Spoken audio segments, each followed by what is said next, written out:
तू ना थकेगा कभी, तू ना रुकेगा कभी, तू ना मुड़ेगा कभी, कर शपथ कर शपथ कर शपथ। हिम्मत साहस हथियार है जो ढेर कर सकता है किसी भी दुश्मन को। चाहे सरहद पर रक्षा करने वाले हमारे सिपाही हों, चाहे हमारे स्वास्थ्य की रक्षा करने वाले डॉक्टर्स हों, या फिर कैंसर जैसी बीमारी से जंग लड़ने वाले व्यक्ति संस्था हो, उन सभी के लिए हथियार है साहस। और आज ऐसे ही कुछ खास मेहमान हमारे साथ हेलो डॉक्टर में जुड़ रहे हैं। आज खास तौर से बात करेंगे हेड एंड नेक कैंसर को लेकर। आइए उनका स्वागत करते हैं। हमारे साथ हैं doctor Tapaswini Pradhan, head neck and head cancer Apollo hospital. आपका स्वागत है हमारे कार्यक्रम में। साथ ही वेलकम करना चाहेंगे major general doctor Vibha Dutta का। नमस्कार। आप सेना मेडल से सुसज्जित हैं और ऑन्कोपैथोलॉजी में स्पेशलाइज करती हैं। कारगिल विजय दिवस की आपको शुभकामनाएं। और हमारे साथ हैं प्रफुल्ल कुमार जी, जो कि एक समाज सेवी हैं। आप हैं chairman Samita Mishra memorial foundation for cancer research से। आपका स्वागत है कार्यक्रम में। और चौथे मेहमान इस सेगमेंट में हमारे साथ हैं कैप्टन अरुण अग्रवाल। नमस्कार कैप्टन। नमस्कार। आप thank you for having me. Thank you very much for coming. आप एक कैंसर सर्वाइवर हैं। यकीनन आपकी स्टोरी सुनने में आज आनंद आएगा और मोटिवेशन भी मिलेगी। लेकिन डॉक्टर विभा, आपसे पहले शुरू करते हैं। जब हम कहते हैं हेड एंड नेक कैंसर, तो इसके दायरे में क्या क्या आता है? देखिए, एज पर national cancer institute guidelines, head and neck cancer में एक तो मुंह है, हमारा माउथ है, उसके अलावा गला है जिसमें कि लेरिंग्स बॉक्स होता है हमारा, और मुंह में जो है जीभ है, हमारी जो गाल है उसकी लाइनिंग है, गम्स है, टॉन्सिल्स है, जो हमारा लाइनिंग है ऊपर का रूफ का माउथ का, जिसको कि हम हार्ड पैलेट बोलते हैं, वो है। उसके अलावा सॉफ्ट पैलेट है, सलाइवरी ग्लैंड्स है एंड साइनसेस हैं। यही ज़्यादातर हेड एंड नेक में इंक्लूड करा जाता है। जी डॉक्टर तपस्विनी, एक धारणा रहती है लोगों में कैंसर को लेके, एक तरीके का खौफ रहता है, एक डर रहता है, एक कुछ मिथ भी हैं, और ऐसा सोच है कि ठीक नहीं हो सकते अगर एक बार किसी को कैंसर हो गया। तो आप इसके लिए क्या कहना चाहेंगी? मैं सभी दर्शकों को कहूँगी कि कैंसर जो हम पहले एक डेथ सेंटेंस की तरह मानते थे, आज ये बिल्कुल सच नहीं है। तभी बहुत जागरूकता और अवेयरनेस हम आम जनता में इसलिए कराते हैं कि कैंसर अगर अर्ली स्टेज में डायग्नोस हो जाए तो करीब 80-90% सक्सेस होता है, और अगर एडवांस स्टेज में आते हैं तो करीब 50% ऑफ पेशेंट सर्वाइव। तो ये कोई बहुत ग्रिम फिगर नहीं है। और बेसिकली मेन चीज़ ये है कि बहुत सक्सेस स्टोरीज़ हमारे कैंसर पेशेंट्स की आप सुनते हैं। So cancer is not a death sentence. I think आज के ज़माने में इतना रिसर्च हो चुका है, इतने टेक्नोलॉजिकल एडवांसमेंट्स हो चुके हैं, it is something which is very treatable. जहाँ तक क्योर का सवाल आता है, वो एक इंसान अपनी डेस्टिनी लेके आता है। जी, यानी कैंसर ट्रीटेबल है। और जैसे डॉक्टर तपस्विनी ने कहा, अर्ली स्क्रीनिंग बहुत महत्वपूर्ण है कि अगर लक्षण दिखें तो आप डॉक्टर संपर्क करें।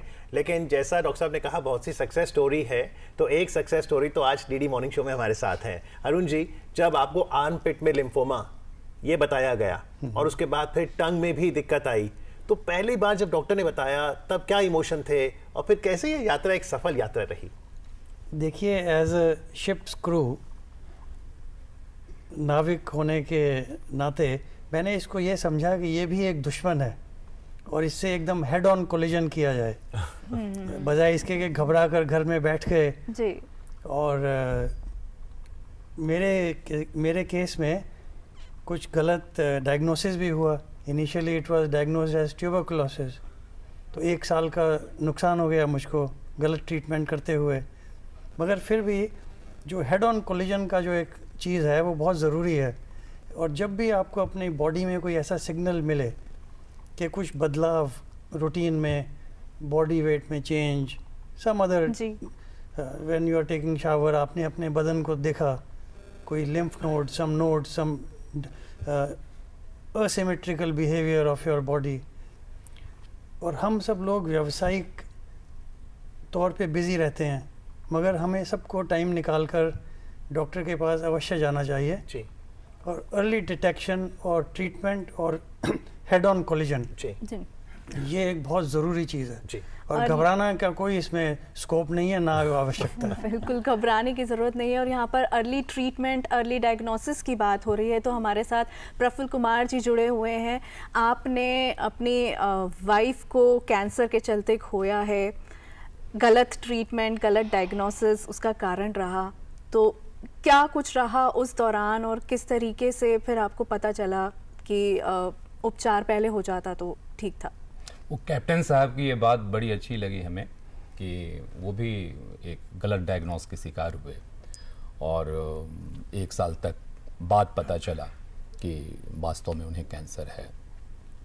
जो सबसे बड़ी बात है कैंसर के संदर्भ में, मैंने देखा है, नोटिस किया है, जैसे अभी आपने एक डॉक्यूमेंट्री चलाई अपनी कार्यक्रम के आरंभ में, उसमें आपने टोबैकोज को बहुत बड़ा कल्प्रिट माना, सिगरेट को बहुत बड़ा कल्प्रिट माना, ये बहुत बड़े कारण हैं, शराब को भी का भी नाम लिया आपने। लेकिन जो सबसे बड़ी बात है कि इस तरह के कैंसर आमतौर पर 40% लोग इसके शिकार होते हैं। हमारी संस्था ने एक सर्वे कराया था टोबैकोज के ऊपर, उसमें हमने ये पाया कि दिल्ली में तकरीबन 44% लोग किसी न किसी रूप में टोबैकोज का इस्तेमाल करते हैं। गुटखा लें, तंबाकू खाएं, सिगरेट पिएं। कहने का ये मतलब है हमारा कि टोबैको सिर्फ कल्प्रिट नहीं है ओरल कैंसर के लिए, जिस पर आज हम लोग चर्चा कर रहे हैं।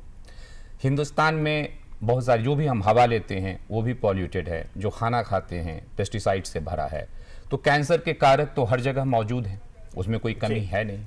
तो कैंसर किसी भी कारण से हो सकता है। तो होता क्या है कि जो टोबैकोज नहीं लेते हैं उनको जब इस तरह की कोई बात होती है तो हमारे डॉक्टर्स भी तरीके से इस चीज को समझ नहीं पाते हैं कि ये कैंसर का कारण क्या है। जी, आपने 35 साल भारतीय सेना में काम किया है, आपके हस्बैंड ने भी बतौर ईएनटी सर्जन। डॉक्टर्स का रोल क्या रहता है जब मान लीजिए कोई वॉर है तो?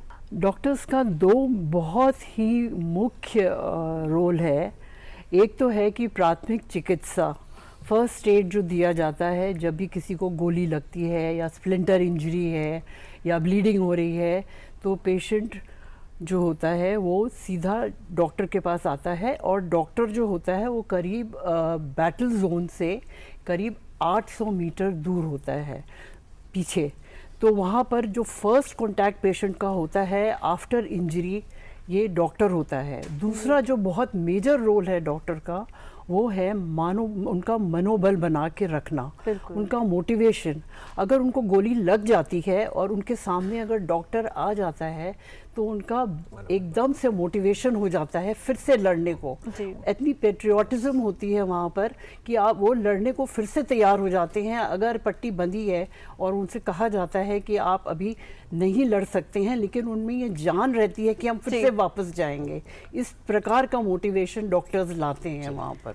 जी, हेलो डॉक्टर सेगमेंट में आज हम बात कर रहे हैं हेड एंड नेक कैंसर की। तो अगर आपके भी कोई सवाल हैं इस प्रकार के कैंसर को लेकर, कोई आपकी दुविधा है, तो आप बेझिझक हमें कॉल कर सकते हैं।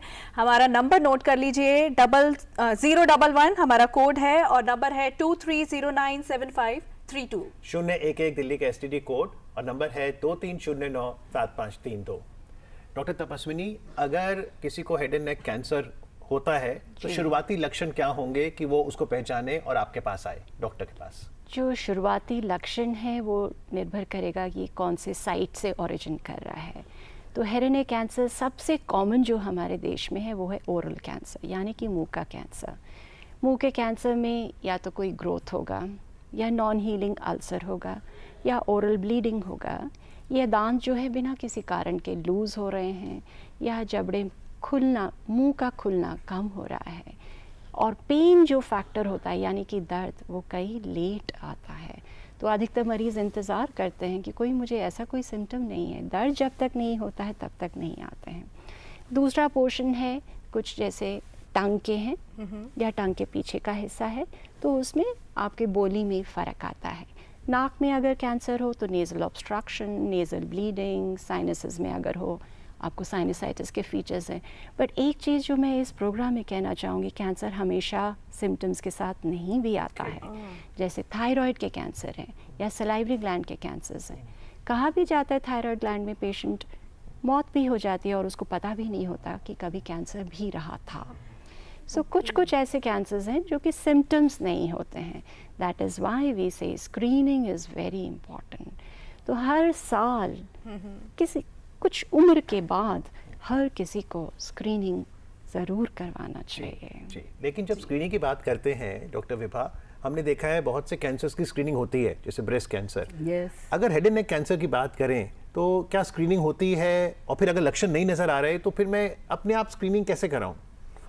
ऐसा है कि जैसा कि अभी बोला गया कि स्क्रीनिंग ज़रूरी है.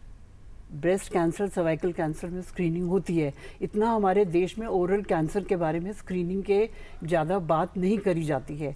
जैसा कि बताया गया अभी कि कुछ उम्र के बाद जाकर पेशेंट को अपना चेकअप, जनरल चेकअप कराना चाहिए. उसमें आपका माउथ का भी चेकअप हो जाएगा. कोई तकलीफ़ है, कोई स्वेलिंग है, कोई अल्सर है, जो आपको लग रहा हो कि बेकार है, ठीक हो जाएगा, वो शायद चेक हो जाए उस टाइम और आपको सतर्क कर दिया जाए कि कैंसर है ये. जी, कई बार हम लोग नज़रअंदाज कर देते हैं. हमारे शरीर में किसी भी तरीके की समस्या होती है, कोई परेशानी होती है, हम ओवर द काउंटर कोई भी टैबलेट, कोई भी मेडिसिन अवेलेबल होती है, हम वो ले लेते हैं और कुछ समय के लिए इत्मीनान से बैठ जाते हैं, लेकिन वो समस्या बार बार उत्पन्न होती है. अरुण जी, आपसे जानना चाहेंगे कि कब आपको लगा कि अब मुझे डॉक्टर की हेल्प की ज़रूरत है, अब मुझे जाना चाहिए, कुछ गंभीर समस्या है? सबसे पहले तो जो लिम्फ नोड में कैंसर था, जब उसका डायग्नोसिस गलत हुआ और रिस्पांस मेडिसिन से नहीं आया, तो ये एक अलार्म, एक घंटी है कि भाई कुछ आपको किसी और एक्सपर्ट को मिलना चाहिए. तो सबसे पहला काम तो ये किया जी. फिर दूसरी बात बहुत ज़रूरी है, आवश्यक है कि हम जो डॉक्टर या कंसल्टेंट को मिलते हैं उनको हमें समर्पित अपने आप को कर देना चाहिए. टेक्निकल एडवाइस जो है इन टोटो फॉलो करनी चाहिए, तभी डॉक्टर को भी अपना काम करने में आसानी होती है जी. और वो अपनी जो तजुर्बा है, जो उनकी क्वालिफ़िकेशन है, उसके मुताबिक आपको वो चाहे सर्जरी, सब्जेक्ट टू सर्जरी करें या मेडिसिन दें या केमोथेरेपी करें, उनके रास्ते में आने से ये एक बहुत बड़ी रुकावट बन जाती है हमें स्वस्थ. जी, तो बहुत ज़रूरी है कि डॉक्टरी सलाह आप लें और समर्पण भावना से आप डॉक्टर को समझें. लेकिन अर्ली स्क्रीनिंग के कैंप्स आपकी संस्था भी लगाती है, तो जब आप अर्ली डिटेक्शन के कैंप्स लगाते हैं, क्या जनता आती है? आप कैसे मोटिवेट करते हैं कि वो आएँ?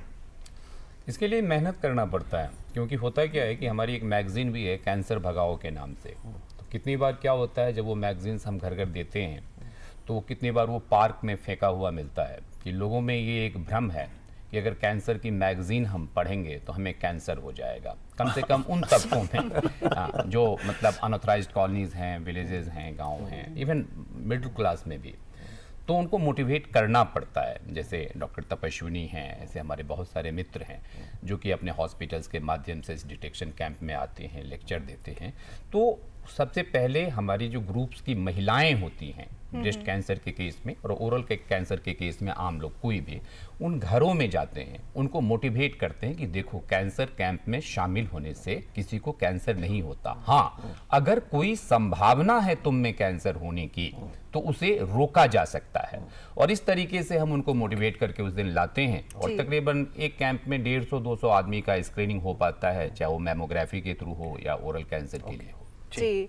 विभा जी, जब हम डिफेंस की बात करते हैं, मिलिट्री की बात करते हैं, तो कि वहाँ पे भी इस तरीके की स्क्रीनिंग टाइम टू टाइम होती रहती है?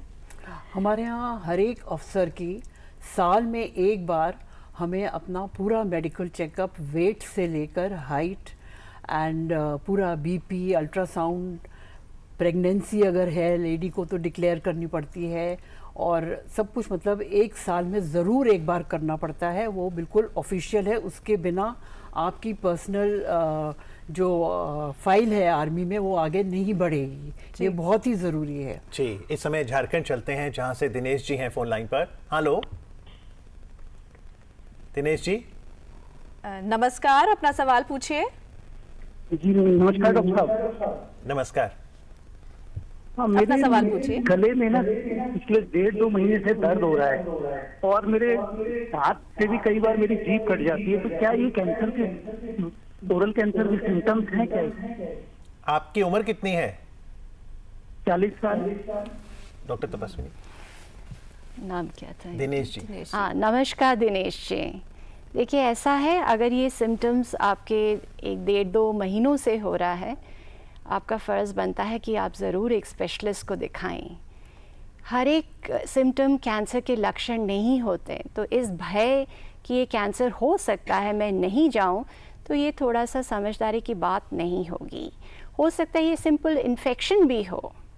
तो अगर जीभ कटता है, कहते हैं कि अगर कोई भी इरिटेशन बहुत लंबे समय यानी कि 4 हफ्ते से भी ज़्यादा हो रहा है, तो वो कैंसर में परिवर्तित हो सकता है, ऐसा नहीं है कि होगा। तो इसलिए बहुत ज़रूरी है कि आप ज़रूर अपने कैंसर स्पेशलिस्ट, नहीं तो एक फिजिशियन या ENT सर्जन को दिखाएं। जी, और अगर शुरू में मान लीजिए कोई वाइट पैच या रेड कलर का पैच दिख रहा है विभा जी, जरूरी नहीं वो कैंसरस हो, बिल्कुल ENT surgeon can take care of it. Yes, ENT surgeon can take care of it. लेकिन मैं कहना चाहूँगी, अगर वाइट प्लाक दिख रहा है मुंह के अंदर, तो इसको बिल्कुल इग्नोर नहीं करना चाहिए। ये जरूर जाके डॉक्टरी जांच कराइए।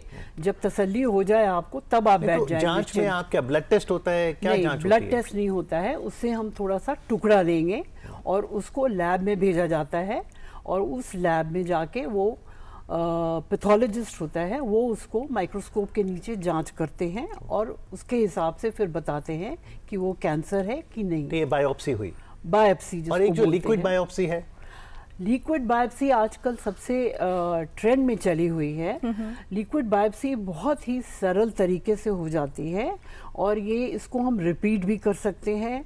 और इसका एक और फ़ायदा है कि ये हम पहले हमें बता देती है सिम्टम्स होने से पहले, मतलब it helps in early detection of cancer. और लिक्विड बायोप्सी में क्या होता है कि सिर्फ 5 ml ब्लड लिया जाता है, तो इट इज़ वेरी क्विक, जल्दी है, सरल तरीका है। उस 5 ml ब्लड से 2 ml का प्लाज्मा निकालकर उस पर टेस्ट होता है। हमारे सर्कुलेशन में ट्यूमर सेल्स घूम रहे होते हैं, ट्यूमर सेल्स के DNA घूम रहे होते हैं। वो इस लिक्विड बायोप्सी में मॉलिक्यूलर मेथड से वो DNA और ट्यूमर सेल्स का जो DNA है, वो उसको एनालाइज करा जाता है, और उससे पता लग जाता है कि ये ट्यूमर है कि नहीं है। और ये तरीके आजकल मॉलिक्यूलर मेथड्स बहुत एडवांस हो गए हैं, जैसे कि ड्रॉपलेट डिजिटल PCR है, नेक्स्ट जनरेशन सीक्वेंसिंग वगैरह वगैरह। बहुत अच्छे टेक्नोलॉजिकल टेस्ट आजकल आ गए। फरीदाबाद से एक और कॉलर हमारे साथ जुड़ गए हैं, द्वारका प्रसाद जी, नमस्कार। जी नमस्कार जी, अपना सवाल पूछिए, जल्दी से अपना सवाल पूछिए। हाँ नमस्कार डॉक्टर साहब। बेसिकली मैं मल्टीपल माइलोमा का पेशेंट हूँ, और मल्टीपल माइलोमा का पेशेंट हूँ, और सर 2012 से मेरा ट्रीटमेंट चल रहा है। अभी आपके साथ एक सज्जन बैठे हैं, मैं उसी बात पे कुछ कहना चाहता हूँ एक्चुअली, कि वो डॉक्टर की एडवाइस और उसको स्ट्रिक्टली फॉलो करना जो है, वो मैं उसको बाय ब्लेस ऑफ गॉड मैं उसको फॉलो कर रहा हूँ।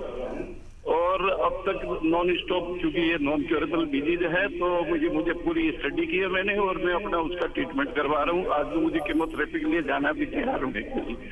तो आप मुझे कुछ और एडिशनल सलाह दीजिए। मेरे डॉक्टर साहब तो बहुत अच्छे हैं, कोई मुझे उसमें 1% भी 100% मेरे लिए दूसरे भगवान है। जी, thank you for calling and best wishes. Doctor साहब देखिए ऐसा है, मल्टीपल माइलोमा की कहानी बहुत अलग होती है। बहुत पेशेंट्स हैं जो कि लंबे समय तक डिजीज़ के साथ भी जीते हैं, और इसमें क्योर भी होता है, रिलैप्सेस भी होते हैं। मल्टीपल माइलोमा है क्या? This is a disease, cancer जो है बोन मैरो से ओरिजिनेट करता है। अच्छा, हेड एंड नेक का नहीं है? नहीं, बट ठीक है, it's part of the bone, is part of the entire skeletal system. तो इसमें जो मैरो से जो ब्लड सेल्स निकलते हैं, उसमें ये कैंसरस चेंजेस होते हैं। तो क्योर ज़रूर है, वही बात है, आपके स्टेज में आ रहे हैं, जितना अर्ली उतना बेहतर। बट एक कहानी इसकी अलग ये है कि ये with disease also patient survive for a long time. Plus आजकल इसमें भी बहुत ट्रीटमेंट के और भी पद्धतियाँ आ गई हैं, ड्रग्स भी नए नए आ गए हैं, पेशेंट सर्वाइव। तो जो इस बहुत इम्पॉर्टेंट चीज़ कैंसर की लड़ाई में जो चीज़ है, वो है पॉजिटिविटी, जो मैं इस पेशेंट में देख भी रही हूँ। ऊपर वाले पे भरोसा रखना, that is very important to be spiritually connected. And cancers, as I said, अगर आप पॉजिटिव हैं, कोई भी मेडिसिन नेगेटिव माइंड को क्योर नहीं कर सकती, बट आप अगर पॉजिटिव हैं, आप हर जंग को जीत सकते हैं. पॉजिटिविटी की आपने बात की. द्वारका प्रसाद जी की आज कीमो है. आपने जब कीमो कराई थी उसके बाद आप दफ्तर भी चले जाते थे? कीमो जब कराते हैं तो you lose all your hair, बाल चले जाते हैं, स्किन का टेक्सचर, टोन चेंज हो जाता है, नाखून नीले हो जाते हैं. तो जो आम नागरिक है, जो फाइटर नहीं है, उसे लगता है कि घर में छुप कर बैठ जाना एक अच्छी तरीका है. मगर मेरे केस में मैंने केमोथेरेपी 2 बजे ख़त्म हुई, 2:30 बजे ऑफिस. और उस दौरान में 2-1.5 साल में मैंने सब फंक्शंस अटेंड किए, सारे सेमिनार्स, ऑफिशियल मीटिंग्स. तो वो जो डर था उसको ओवरकम कर लिया मैंने लुक्स को. जी. प्रफुल्ल जी, ऐसे में परिवार की क्या भूमिका रहनी चाहिए अगर आपके परिवार में कोई पीड़ित है कैंसर से? परिवार और समाज दोनों की बहुत बड़ी भूमिका है. और आजकल तो कैंसर सर्वाइवर्स की जो संख्या है वो हर जगह काफ़ी बड़ी है. खासकर ब्रेस्ट कैंसर के केस में मैंने देखा है. अपने मोहल्ले में ही बहुत सारी महिलाएं हैं जो कि तकरीबन 10 साल 15 साल से एक नॉर्मल लाइफ लीड करती हैं. लेकिन जो मेन दिक्कत आती है वो बिल्कुल कैप्टन साहब ने ठीक कहा. कोई भी छोटी बीमारी हो, बड़ी बीमारी हो, छोटी समस्या हो, बड़ी समस्या हो, अगर आप पॉजिटिव एटीट्यूड लेकर चलते हैं तो उस समस्या से आपका जो विजय है उस समस्या पर, वो 50% उसी वक्त हो जाता है जो विचार है. तो परिवार में अगर नेगेटिविटी है, अगर आपके पास इर्द गिर्द जो कोई भी लोग बैठे हैं और वो हर समय यही सोच कर चलें कि भाई अब तो इसको कैंसर हो गया, अब 1-2 साल का मेहमान है, इसकी जो भी इच्छा है वो पूर्ति कर लें, तो निश्चित रूप से जो रोगी है, जिसको कैंसर है, वो और ज्यादा नेगेटिविटी में चला जाएगा. और जब कोई भी व्यक्ति नेगेटिविटी में जाता है तो संपूर्ण शरीर जो है वो उसको नेगेटिविटी में और ज्यादा धकेलना शुरू कर देता है, जो रोग से लड़ने की क्षमता कम कर देता है. तो ये एक बहुत महत्वपूर्ण सवाल है कि परिवार भी पॉजिटिव हो, पेशेंट भी पॉजिटिव हो. और किसी पेशेंट को, हर आदमी में कोई ना कोई बीमारी है, तो किसी, मैं डायबिटिक हूँ, तो अगर आप मुझे रोज आकर यही पूछें कि आप डायबिटीज हो गया, क्या होगा, तो नेचुरली मैं भी सोचने लगूंगा उस चीज पर कि मुझे डायबिटीज है, मैं क्या करूं अब. तो कैंसर पेशेंट्स को एक नॉर्मल वे में ट्रीट करें, एक आम बीमारी के ट्रीट करें, निश्चित रूप से आप कैंसर से लड़ पाएंगे. जी, तो सकारात्मक रहना तो बहुत अनिवार्य है. हमारे पास 2 मिनट शेष है. डॉक्टर साहब, चलते चलते ट्रीटमेंट में नई टेक्नोलॉजी क्या आई है, क्या नए उपचार की विधियां आई हैं हेड एंड नेक कैंसर के लिए? बहुत सारे हैं. पहले तो एक रिसर्च के लेवल पे अगर आप देखें, हम लोग इतनी गहराई में जा चुके हैं कि आपको ये भी पता चलता है कि कौन से जीन में क्या म्यूटेशन होने से कैंसर कौन सा होगा. तो बच्चा जब पैदा भी होता है, अगर आप वो एनालिसिस करते हैं, आप कह सकते हैं कि इस बच्चे को ये चीज़ होगी. तो आप पहले से ही सतर्क हो जाते हैं. जैसे हमारा मेडुलरी थायराइड कैंसर है, so if you do that gene mutation, अगर वो चीज़ बच्चे में पॉजिटिव है तो थायराइड की सर्जरी 6 महीने में भी करी जाती है, सो दैट उसको परेशानी ना हो. Plus second is precision medicine, क्योंकि आपको पता है कि शरीर में कौन से हिस्से में क्या कमी है, तो there are drugs which are targeted towards it. तो टारगेटेड थेरेपी आ गए हैं. आजकल तो बहुत बात होती है इम्यूनोथेरेपी की, यानी कि जो आप बॉडी का इम्यून सिस्टम है, जो हमारा पुलिसमैन है, उसको कैसे एक्टिवेट करें. जब आप एक्चुअली कैंसर लड़ने के हार मान जाते हैं, then activate your immune system and see how beautifully it works. तो ये तो हमारा रिसर्च लेवल पे आ गया. टेक्नोलॉजिकल एडवांसमेंट्स में हमारे को कितना आराम मिला है टू डू सर्टन सर्जरीज जो हम सोचते थे अब नहीं कर सकते.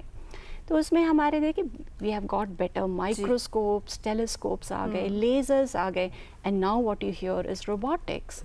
तो उसमें फ़ायदा क्या हो रहा है पेशेंट को, they have become minimally invasive surgeries, जिसके कारण सर्जिकल मॉर्बिडिटी कम होता है, पेशेंट जल्दी रिकवर करता है, पेन फैक्टर कम होता है, हॉस्पिटल स्टे कम होने से patient is back to society and back to his work. Final words to you major general, as a major general more than a doctor. तो करगिल की जंग तो हमने जीती, आज रजत जयंती है, बधाई सबको. कैंसर से जंग जीतें, कैसे जीतें? कैंसर से जंग जीतने के बेसिकली मैं कहूँगी कि 3 तरीके हैं. एक तो अवेयरनेस, लोगों में जागरूकता होनी चाहिए कि ये बीमारी के बारे में. दूसरा ये है कि अर्ली डिटेक्शन, जल्दी उस बीमारी को आप पकड़ लें, किसी भी कैंसर में ये एप्लीकेबल है कि आप जल्दी उसको पकड़ लें तो आपका इलाज अच्छा हो जाएगा और आप कैंसर मुक्त भी हो सकते हैं।